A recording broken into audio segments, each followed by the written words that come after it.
Hai, Assalamualaikum. Berjumpa lagi kita hari ini ya dalam subjek Bahasa Melayu tahun 3. Apa khabar murid-murid? Cikgu harap kamu semua sihat sihat sejahtera dan sudah bersedia untuk PDPR kita pada hari ini ya. 20 hari bulan 6 hari Ahad. Okey, kita masih lagi di tema 4 iaitu perpaduan, unit 11, hormat menghormati budaya kita. Tajuk pada hari ini ialah manual laman aduan Taman Aman. Kemahiran membaca. Sumber modul. Modul ni kamu boleh dapati di dalam dashboard MyLink. Dan buku tab muka surat 70 serta buku aktiviti muka surat 78. Okay, objektif kita pada hari ini ialah murid dapat membaca dan menyatakan maklumat yang terdapat dalam teks. Murid dapat membaca dan menyatakan maklumat yang terdapat dalam teks. Okey, aktiviti kita hari ini membaca teks membaca teks ataupun petikan muka surat 70 dan juga dalam buku aktiviti muka surat 78 tu ada dua situ aktiviti 2. Okey, dan keluar memahami isi kandungan teks tu, maklumat tu, apa maklumat penting yang ada dalam teks yang kamu baca tu. Dan yang ketiga latihan dalam buku pemahaman dan buku aktiviti. Okey, hari ini kita buat latihan dalam buku pemahaman dan buku aktiviti. Siapa yang dapat print modul tu akan boleh jawab terus dalam modul. Okey, mari kita lihat apa yang ada dalam buku teks muka surat 70 Okey, membaca. Mari kita sama-sama membaca buku teks tersebut Okey, tajuk dia membaca manual laman aduan Taman Aman. Encik Faizal telah menerima manual laman aman Taman Aman Okey, laman aduan Taman Aman. Makluman kepada semua penduduk Taman Aman. Laman aduan Taman Aman telah diaktifkan untuk memudahkan sebarang aduan atau cadangan disalurkan. Hal ini bertujuan untuk menjaga kebajikan dan keselesaan penduduk. Okey, manual dia nya. Okey, ada 6 manual di situ. Okey, yang pertama type nama pengguna Faizal Ini cara-cara nak buat aduan Yang kedua, type kata laluan. Contoh dia Faizal 123. Nama pengguna dan kata laluan ini hanya untuk penduduk Taman Aman. Siapa yang duduk di Taman Aman boleh gunakan laluan. Nama pengguna dan kata laluan. Okey, hanya penduduk di situ saja, orang luar tak boleh. 3. Klik paparan Taman Aman. 4. Klik butang aduan.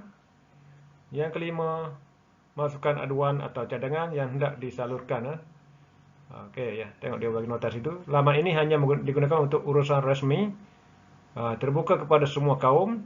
Aduan atau cadangan yang diberikan istilah bertata susila dan menghormati budaya semua kaum. Jadi nak buat aduan tu hanya untuk urusan yang rasmi dan yang penting saja. Okey, terutamanya berkaitan dengan masalah taman. Okey, dan 6, selepas kamu siap proses nombor 1, nombor 2, nombor 3, nombor 4, nombor 5, klik butang hantar. Mana hantar dalam di telefon kamu atau di komputer. Boleh klik laman web tersebut untuk hantar. Saiful, boleh kamu baca dan terangkan langkah-langkah dalam laman web itu? Ayah hendak mendaftar masuk laman ini. Baiklah ayah. Okey, yang dia baca atas lah. Laman aduan. Okey Okey, mari kita lihat. Terus pada latihan 1 Jadi kamu dah baca tadi buku teks tersebut Jadi kamu baca dan sambil baca kamu tengoklah maklumat-maklumat apa yang ada di situ dan kita akan jawab soalan yang ditanya dalam buku pemahaman. Kamu salin balik ni dalam buku pemahaman. Siapa yang dah boleh print modul ni boleh terus jawab dalam modul ni modul ni ada dalam laman MyLink MyLink. Okey, nombor 1. Nak cari jawapan ni mesti rujuk muka surat 70 ada dalam tu tadi yang kita dah baca tadi.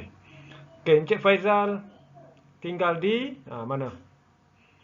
Apakah tujuan laman aduan Taman Aman diadakan? Apa tujuan dia? Ada dalam tu Dan yang 3, apakah yang perlu dilakukan selepas selesai melakukan langkah 1 hingga 5 pada manual? Tengok manual tadi tu. Nombor 1 dah buat, nombor 2 dah buat, nombor 3 dah buat, nombor 4 dah buat, nombor 5 dah buat, dan nombor 6. Apa yang perlu dibuat pada nombor 6 tu? Okay, jawab situ. Jawapan dia semua rujuk muka surat 70 ada dalam tu. Okay, dan ini untuk latihan 2. Latihan 2 kamu rujuk buku teks muka surat 78. Muka surat 78. Baca dan nyatakan maklumat dalam manual. Cikgu sertakan sini ya. Okey, membina papan cerita. Okey, di situ kita tengok terus kepada manual membina papan cerita, tajuk dia. Kumpulan 4 orang bagi satu kumpulan. Tema tokoh masyarakat daripada pelbagai kaum. Persembahan A. Tengok. Okey, ada satu A, B dan C ya. Apa dia? A boleh menggunakan perisian yang bersesuaian. B mesti menggunakan gambar, muzik dan penerangan. Dan C persembahan papan cerita tidak melebihi 5 minit. Dan isi dia ada 2 isi itu. Persembahan tadi ada 3 isi persembahan. Isi ada 2. Pilih 3 tokoh tempatan yang terlibat dengan kemerdekaan negara. Tokoh-tokoh tersebut mestilah terdiri daripada pelbagai kaum. Dan yang kedua, tambahkan nilai-nilai menghormati budaya pelbagai kaum di Malaysia dalam bahan. Okey, jadi tugas kamunya nih. Nak isi balik. Lengkapkan ini ya. Kumpulan, tema, persembahan dan juga isi. Okey. Kumpulan ni, kamu ambil contoh kumpulan, masuk sini. Okey ya. Ni apa dia kumpulan? 4 orang bagi satu kumpulan. Tema pula kamu terus masuk di sini. Okey ya. Dan persembahan masuk di sini. Dan akhir sekali isi. Ni. Okey, isi. Masuk di sini. Okey ya. Tulis balik ya. Okey, persembahan ada 3 ABC dan isi ada 2, 1 2. Ya. Untuk lebih jelas ni. Latihan 2, buku aktiviti muka surat 78. Okey, kamu baca dan lengkapkan maklumat di dalam kotak tu. Contoh kumpulannya, cikgu dah bagi jawapan dia. Kumpulannya 4 orang, satu kumpulan. Jadi tema kamu tulis balik ya. Tengok dalam buku aktiviti itu, cerita itu, atau tulis balik tema. Persembahan, tengok ada 3 ABC, kamu tulis ya. Yang isi ada 1 dan 2 isi panjang sikit, kamu pilih yang mana penting ya. Okey ya. Okey, cikgu harap kamu dapat siapkanlah 2 kerja, aktiviti 1 dan latihan 1 dalam buku teks pada buku pemahaman, dan aktiviti 2, latihan 2 dalam buku aktiviti muka surat 78. Dan seperti biasa, bila kamu dah siap kerja, ambil gambar latihan 1 dan latihan 2 dan hantar laman MyLink dashboard MyLink SKPKS ataupun kalau tak boleh hantar juga, hantar WhatsApp peribadi cikgu untuk markah PPT kamu. Okey ya. Itu saja untuk hari ini ya. Okey, sekian. Assalamualaikum.